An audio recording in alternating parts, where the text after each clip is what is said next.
سوچا ہے کبھی ساری زندگی کچھ پانے کو دوڑے، بہت کچھ پا بھی لیا، پھر بھی تمہارے اندر کا یہ خالی پن کیوں نہیں مٹتا؟ کیا ہو اگر میں تمہیں کہوں کہ یہ دوڑ ہی تمہاری منزل کی دشمن ہے؟ راستہ منزل کا دشمن ہو جائے تو انسان کا کیا ہوتا ہے؟ شاید وہی جو آج کے انسان کے ساتھ ہو رہا ہے۔ جینے کے لیے یہ جو دوڑ رہے ہو، یہی دوڑ تمہیں جینے ہی نہیں دے رہی۔ حقیقت کو افسانہ بنانے کے اس کھیل میں کبھی سوچا کہ تم کیا کھو رہے ہو؟ تو چلو آج اسی کو سمجھنے کی کوشش کرتے ہیں۔ زندگی کیا ہے، کب سے ہے، کہاں تک ہے؟ یہ سوال بہت اٹھے، مگر یہ سوال اصلی ہیں نہیں۔ ہاں، سائنس کے یہ سوال ہو سکتے ہیں، فلسفے کے ہو سکتے ہیں، مذہب کا یا تصوف کا یہ سوال کبھی نہیں رہا۔ میں کون ہوں؟ یہ ہوتا ہے سیکر کا سوال، یہ ہے صوفی کا سوال، یہ تھا نبیوں کا سوال، اور دراصل یہ سوال تمہاری اپنی ذات کا سوال ہے۔ تم آغاز اور انجام کے تصورات سے اس قدر جڑ گئے ہو کہ تم ہر چیز کی ابتدا اور انتہا جان لینے کے چکر میں ہو۔ تم شروعات اور انتہا کے تصور میں ایسے کھو گئے ہو کہ زندگی پر بھی یہی سوال تھوپے جا رہے ہو۔ شاید یہی وجہ ہے کہ خدا آج تک تمہاری سمجھ میں نہیں آیا، کیونکہ اس تصور میں ہی بے ابتدا اور لا انتہا کے وصف ہوتے ہیں۔ تمہاری انا کی مگر میکنگ، تخلیق ہی ایسی ہے جو تمہیں مجبور کرتی ہے کہ زندگی جیسی لامحدود حقیقت کو بھی اسی ترازو پر تولو۔ اسی لیے تو تم زندگی میں مقصد بناتے ہو کہ یہاں سے شروع ہو رہے ہو اور یہاں پہنچنا ہے۔ مقصد نہ بناؤ تو تمہیں زندگی تک سمجھ میں نہیں آتی۔ تمہیں کتنا مزہ آتا ہے خود کو زندگی سے الگ کر کے کہانی میں ڈھال دینے میں۔ لوگ خود کو کچھ ایسا بنا دینا چاہتے ہیں جسے وہ لکھ سکیں، جسے وہ سنا سکیں۔ کبھی پوچھا ہے خود سے کہ تم کیا ہو؟ کیا تم بس ایک کہانی ہو جس میں ایک سٹارٹ ہوتا ہے، پھر پیچیدگیاں آتی ہیں، پھر سلجھاؤ اور پھر خاتمہ؟ تم اپنی زندگی کو ایسے ہی افسانوں میں ڈھالتے رہے ہو۔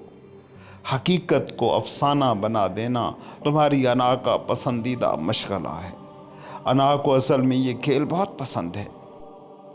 کبھی اپنی انا کے کام کرنے پر غور کرو نا۔ یہ جو سانس تم نے ابھی کھینچی ہے، یہ کتنی اہم تھی؟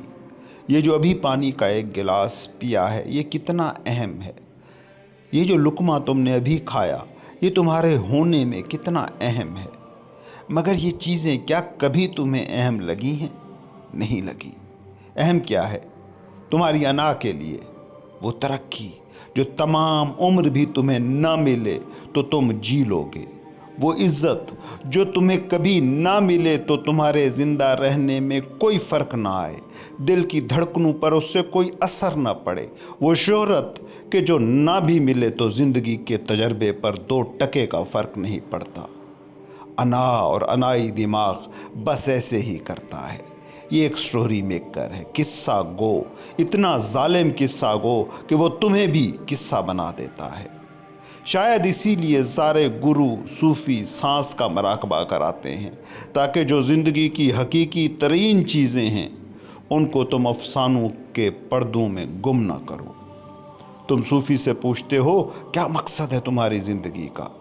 کوئی شخص جس کی زندگی کا کوئی مقصد نہ ہو، جس کے پاس کل کے منصوبے نہ ہوں، جو کسی سوال کے جواب کی تلاش میں پریشاں اور سرگراں نہ ہو، تو پتہ ہے تم اسے کیا کہتے ہو؟ تمہاری یہ دنیا اسے کیا کہتی ہے؟ اسے کہتے ہیں کند ذہن، بے وقوف، سائیں لوگ۔ ویسے کبھی سوچا ہے تم نے کہ کبھی تمہاری زندگی میں کوئی حقیقی خوشی کا، وجدانی خوشی کا لمحہ آئے تو تم بھی ایسے ہی سائیں لوگ ہو جاتے ہو؟ اس وجدانی خوشی میں تمہیں مقاصد کا خیال نہیں رہتا، ضرورت نہیں رہتی۔ ہاں، جب دکھی ہوتے ہو تب بہت مقصد بناتے ہو، بڑے بڑے منصوبے سوچتے ہو، اداسی میں مستقبل کی بڑی پلاننگ کرتے ہو، کیونکہ دکھ میں انا مضبوط ہوتی ہے۔ فقیر کہتا ہے کہ جو بھی شخص زندگی کا مقصد ڈھونڈنے کی کوشش کرے گا اس کو زندگی کا مقصد تو شاید نہ ملے مگر زندگی اس تلاش میں ضرور گم ہو کر رہے گی۔ جس نے کسی مقصد کے لیے جینے کی کوشش کی وہ مقصد تو خیر پایا ہی نہیں جا سکتا، ہاں اس کوشش میں خود زندگی کو ضرور کھویا جا سکتا ہے۔ یاد رکھنا جی وہی سکتا ہے جو صرف جی رہا ہو، جینے کا مقصد نہ کھوج رہا ہو۔ یاد رکھنا جینا جینے کے لیے ہے، جینے کی تیاری کے لیے نہیں۔ اور جب تم مقصد میں کھو جاتے ہو تو تم دراصل جینے کی بس تیاری کر رہے ہوتے ہو، جی نہیں رہے ہوتے۔ انا کا مسئلہ ہے یہ، بس جینے کی تیاری میں لگے رہو، جینے کا واقعہ کبھی تم پر نہ گزرے۔ انا جینے کی سوچوں، جینے کے تھاٹس کو جینا سمجھتی ہے۔ یہ بات جان لو کہ حقیقی تم، یور ٹرو سیلف، بنا مقصد کے جی سکتا ہے مگر تمہارا مائنڈ، انا، تمہارا من، یہ انائی دنیا بنا مقصد کے لمحہ بھر بھی سروائیو نہیں کر سکتی۔ تم لوگوں نے خود کو جیسا بنا لیا ہے، اس حال میں اگر کوئی مقصد نہ رہ جائے تو ایگوئک مائنڈ بکھر جائے گا، تم جسے میں کہتے ہو وہ منتشر ہو جائے گا، اور یہ بات انسانی ذہن کے لیے بہت خطرناک ہے۔ اسی لیے تمہاری انا اور تمہارے ذہن کے لیے یہ بات سمجھنی مشکل ہے کہ زندگی بنا مقصد کے بھی جی جا سکتی ہے۔ حقیقت یہ ہے کہ انا زندگی سے مختلف چیز ہی نہیں بلکہ الٹ حادثہ ہے۔ کبھی اپنے خاموش لمحات میں غور کرنا، آج تک جو بھی تم نے زندگی گزاری ہے اس میں مسلسل تم مقصد بناتے رہے ہو، گولز اور اہداف بنا کر ان کے پیچھے بھاگتے رہے ہو۔ بچے تھے تو مقاصد کچھ اور تھے، جوان ہوئے تو مقاصد اور ہو گئے، بوڑھے ہوئے تو کچھ اور مقاصد نکل آئے۔ کتنے ایسے مقصد تھے جو تم نے پائے، پورے کیے، مگر مقاصد بنانے کی انائی ضرورت کبھی نہیں مٹی۔ مقاصد اصل میں ایک ایسا سوال ہیں جس کا ایک جواب مل جائے تو دو اور سوال کھڑے ہو جاتے ہیں۔ موت کے دم تک انا اس کہانی میں تمہیں یوں الجھائے رکھتی ہے کہ وقت ہی نہیں ملتا حقیقت کو دیکھ پانے کا۔ غور کرو، جب تم یہ سوال کرتے ہو کہ زندگی کا مقصد کیا ہے تب یہی غلطی کر رہے ہوتے ہو، کیونکہ جب تم یہ سوال کرتے ہو تو یہ تو مانے ہی بیٹھے ہوتے ہو کہ کوئی چیز بنا مقصد ہو نہیں سکتی۔ چوں ہی تم کہتے ہو زندگی کا مقصد یہ ہے، فوراً ہی سوالات کا ایک نہ ختم ہونے والا سلسلہ شروع ہو جاتا ہے۔ تم کہتے ہو کہ زندگی کا مقصد یہ ہے تو کبھی سامنے والا اگر پوچھ لے کہ اس مقصد کا پھر کیا مقصد ہے، مثال کے طور پر کوئی مذہبی بندہ کہے زندگی کا مقصد خدا کو پا لینا ہے، تو کیا یہ سوال نہیں پوچھا جا سکتا کہ خدا کو پا لینے کا پھر کیا مقصد ہے؟ کوئی کہہ سکتا ہے کہ زندگی کا مقصد نجات ہے، نروان ہے، تو سوال بنتا ہے نا کہ نروان پا لینے کا کیا مقصد ہے؟ کوئی کہتا ہے 10 فیکٹریاں کھڑی کر لینا مقصد ہے، تو اس کے بعد کیا سوال مر جائے گا؟ اصولی طور پر یہ ایک بے فائدہ سوال ہے، لا ینحل، یہ جواب نہیں دیتا، یہ سوالات کے نہ ختم ہونے والے سلسلے شروع کرتا ہے۔ تمہارے سارے سیانے یہی کہتے ملیں گے، بیکار نہ رہو، مقصد ڈھونڈو، کسی آدرش کے لیے جیو، ملک کے لیے جیو، قوم، مذہب، فرقے کے لیے جیو، لوگوں کی خدمت کے لیے جیو، سچ کے لیے، انلائٹنمنٹ کے لیے، خدا کے لیے جیو۔ جو ایک بات یہ لوگ تمہیں کبھی بتائیں گے نہیں، کیونکہ وہ بتانے کے اہل ہی نہیں، وہ یہ ہے جینے کے لیے جیو۔ یہ بات صرف ایک صوفی کہہ سکتا ہے، کیونکہ تمہارے یہ سیانے یہ ماننے کو تیار ہی نہیں کہ زندگی خود اپنے آپ میں بھی کوئی مقصد ہو سکتی ہے۔ بڑا فرق ہے سر تمہارے ان سیانوں اور صوفیوں میں۔ دیکھو، صبح ایک ہی سورج پھوٹتا ہے، شبنم چمکتی ہے، پرندے چہچہاتے ہیں، مگر کیا یہ منظر جاگے اور سوئے دونوں کے لیے ایک سا ہے؟ ہرگز نہیں ہے۔ جاگے کی دنیا اور سوئے کی دنیا ایک ہونے کے باوجود ایک نہیں، بہت مختلف ہے۔ ایک بیدار انسان کی معاشی ضرورت، گھر اور فیملی کے تقاضے بھی ویسے ہی ہوتے ہیں جیسے کسی بھی عام انسان کی زندگی کے۔ تو آخر فرق کہاں ہے؟ فرق ہے بیک گراؤنڈ میں۔ ایک انسان جو دکھی ہے مگر دفتر گیا ہے، لوگوں کے ساتھ ہنس رہا ہے، باس کے سامنے الرٹ حشاش بشاش ہونے کی ایکٹنگ کر رہا ہے، مگر اسے معلوم ہے کہ سب ڈرامے کے بیک گراؤنڈ میں ایک درد مسلسل چل رہا ہے، ایک اداسی کی ندی مسلسل بہہ رہی ہے۔ اسی طرح ایک بیدار انسان ہے، ہو سکتا ہے اس کے چہرے کی سنجیدگی یا پھٹے پرانے کپڑے لوگوں کو دکھ دکھا رہے ہوں، تباہ حال بتا رہے ہوں، مگر اس کا بیک گراؤنڈ جسے صرف وہی تجربہ کر رہا ہے، اس میں ایک بے وجہ مسرت ہر وقت ہے۔ ہستی کے دل کے ذات اس کا دل ہر وقت دھڑک رہا ہے۔ یہیں پر سارا فرق ہے صوفی اور عام انسان کا۔ حواس کی دنیا میں ہو رہی ایکٹنگ اور زندگی کے تجربے سے تعلق کی نیچر ہے جو طے کرتی ہے دونوں میں فرق کیا ہے۔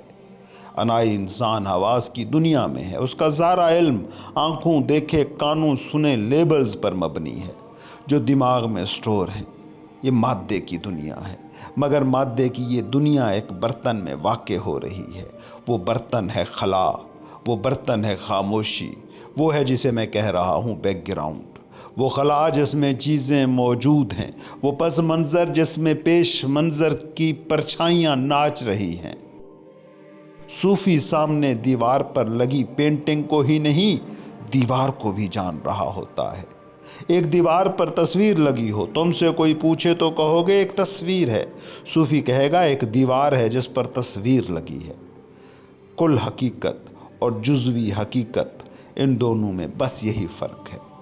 اس کو ایک اور انداز سے سمجھو، جب بارش ہوتی ہے تو پہاڑوں کی چوٹیوں پر بھی برستی ہے اور وادیوں میں بھی، مگر پہاڑ پانی سے محروم رہ جاتے ہیں کیونکہ وہ پہلے ہی بھرے ہوئے ہونے کی ایکٹنگ کر رہے ہیں، جبکہ وادی پانی سے بھر کر جھیل میں ڈھل جاتی ہے کیونکہ وہ خود کو خالی رکھنا جانتی ہے۔ جب تم اناج سے بھرے ہوتے ہو تو حتمی حق سامنے ہونے کے باوجود نظر نہیں آتا، لیکن جب تم میں سے خالی ہوئے تو حتمی حقیقت آ کر تمہیں بھر دیتی ہے۔ بارش چوٹیوں اور وادیوں میں فرق نہیں کرتی، یہ تو بس کیپیسٹی پر منحصر ہے، کون خود کو وادی کی طرح خالی رکھنا جان گیا اور کون خود کو پہاڑ کی طرح بیکار بھرا سمجھ کر تن کر کھڑا ہو گیا۔ حتمی حقیقت، خدا یا ہستی صرف کچھ خاص لوگوں پر خود کو ظاہر نہیں کرتی، ہر انسان کے لیے وہ ایک جیسی کھلی کتاب ہے۔ فرق اتنا سا ہے، کس نے خود کو خالی رکھا، کس نے انا کی خواہشوں سے بھرے اپنے دماغ تلے خود کو چھپا لیا۔ انسان اپنی انا سے اس قدر بھر گیا کہ اس میں خدا کے سمونے کی گنجائش ہی نہ رہی۔ کبھی سوچتے ہو کہ تم کتنے مصروف ہو، ہر وقت کچھ کر رہے ہو، دماغ میں ہر وقت سوچیں چل رہی ہیں، کسی نہ کسی خواہش کے تعاقب میں ہم آدم بھاگ رہے ہو، ہر وقت تم آکوپائیڈ ہو، مصروف ہو۔ خدا کے سمونے کے لیے جس خالی پن کی شرط ہے، وہ خالی پن کبھی تم میں پیدا ہی نہیں ہوتا کہ خدا اس میں سما سکے۔ کبھی نوٹس کیا کہ صوفی زندگی کے تجربوں سے بھی اپنے لیے سبق نچوڑ لیتا ہے؟ تم بھی دوڑے ہو، صوفیوں اور فقیروں سے تو زیادہ ہی دوڑے ہو، مگر تم کیوں اس سکون سے محروم ہو؟ کیونکہ تم اپنے تجربوں سے سبق لینے کو تیار نہیں۔ تم بچپن سے منزلیں بنا رہے ہو، گول بنا رہے ہو، مقاصد بنا رہے ہو۔ کبھی کھلونے خواب تھے، کبھی سوچا تھا ڈگری مل گئی تو زندگی بن گئی، کبھی سوچا تھا محبوب مل گیا تو زندگی جنت، کبھی شادی میں کاملیت ڈھونڈی تھی، کبھی نوکری میں۔ یہ سارے تجربے کیا یہ بتانے کے لیے کافی نہیں تھے کہ تکمیل کہیں بھی مستقبل میں نہیں ہے؟ خواہش کے برتن کا کوئی پیندا نہیں ہے، موت کے دم تک یہ منصوبے بناتے ہو اور آخر میں پاتے کیا ہو؟ بس ایک خالی پن، ایک خلا، وہی خلا جو بچپن میں تھا، وہی خلا جو مرنے کے قریب بھی رہا۔ زندگی کے تجربے تمہیں کچھ بھی تو سکھانے سے محروم رہ جاتے ہیں۔ زندگی کی نیچر کو غور سے دیکھنا، ساری ترتیبیں تمہیں الٹ پڑتی نظر آئیں گی۔ جو بھرا ہے وہ خالی رہ جاتا ہے اور جو خالی ہے وہ بھر دیا جاتا ہے۔ دنیا دار بھرا بیٹھا ہے، وہ فقیر کو خالی دیکھتا ہے تو اس پر ہنستا ہے۔ فقیر جو خالی ہے وہ اس دنیا دار کے بھرے ہونے کو دیکھ کر ہنستا ہے۔ صوفی کے مذہب کی مثال ایسے ہے جیسے کوئی خالی گھڑا جس کو حقیقی مذہب پانا ہے اسے اس گھڑے کو خالی رکھنا ہوگا۔ ایسا نہیں کہ اس میں دولت بھر لی تو خدا تک نہ جایا جا سکے گا، اس میں علم بھی بھر لوگے تب بھی گھڑے میں گنجائش نہیں بچے گی۔ حتیٰ کہ صوفی بننے کی خواہش، ترک دنیا کی خواہش بھی بھر لی تو سمجھو دیوار اٹھ گئی۔ گھڑا بس خالی ہونا چاہیے، مگر انسان ہر وقت اس گھڑے کو بھرنے کی کوشش میں مگن ہے۔ بل گیٹس جتنی دولت، ہٹلر جیسی طاقت، سکندر جیسی شاہی مل جائے تب بھی یہ گھڑا بھر نہیں سکتا۔ تمہاری ہستی کے خالی گھڑے کو صرف تمہارا ہونا، صرف تمہاری بینگ، صرف تمہارا خالی ہو جانا ہی بھر سکتا ہے۔ اور تمہارا خالی ہونا کیا ہے؟ خالی ہونے کا مطلب قطعاً یہ نہیں کہ تمہارا گھر نہ ہو، نوکری نہ ہو، فیکٹری نہ ہو۔ خالی ہونے کا مطلب یہ ہے کہ یہ چیزیں تم کو ڈیفائن کرنے والی نہ ہوں، یہ تمہیں طے نہ کریں، یہ تمہاری ملکیتیں ہوں، مالک نہ ہوں، یہ تمہاری ہوں، تم نہ ہوں۔ تمہیں غلط فہمی ہو گئی ہے کہ زندگی اس لیے ہے تاکہ تم چیزوں سے بھر سکو، نہیں، زندگی اس لیے ہے کہ تم خالی ہونے کا فن سیکھ سکو۔ خالی ہونے کا فن سیکھ لیا تو جب تم مرو گے اس وقت کیا ہوگا؟ اس کو یوں سمجھو، تمہارے پاس ایک خالی گھڑا ہے، وہ گھڑا ٹوٹ گیا تو اس کا خلا کہاں گیا؟ وہ کل خلا کا حصہ ہو گیا۔ گھڑے کی دیواریں مٹتی ہیں، اس کا خلا نہیں مٹتا۔ موت کے وقت تمہارے ساتھ بھی یہ ہو سکتا ہے اگر تم خود کو خالی کرنے کا فن سیکھ جاؤ۔ تمہارے جسم کے گھڑے کی دیواریں مٹ جائیں گی، مگر تمہارے اندر وہ خلا جو ڈیوائن ہے، جو ہستی ہے، وہ کل خلا کا دوبارہ حصہ بن جائے گا۔ قطرہ جب سمندر میں گرتا ہے تو اس کی بس وہ باؤنڈری فنا ہوتی ہے جس نے اسے قطرے ہونے کا وہم دے رکھا تھا، ورنہ قطرہ مٹتا نہیں، وہ خود سمندر ہو جاتا ہے۔